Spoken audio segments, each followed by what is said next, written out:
Welcome to Solvetic, your channel to always learn technology easily. Below in the description, you will find useful links we used in this video.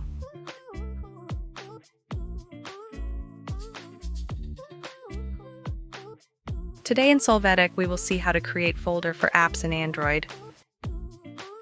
We go to our screen where we have the applications. We start by dragging one application over another and releasing to create the folder. We will see that after this, the folder has been created. Then, we can continue dragging application icons to that folder to add them.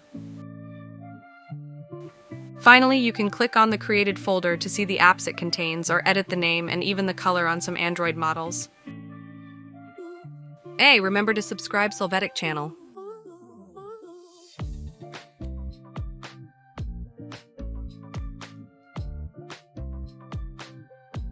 We hope it has been helpful for you.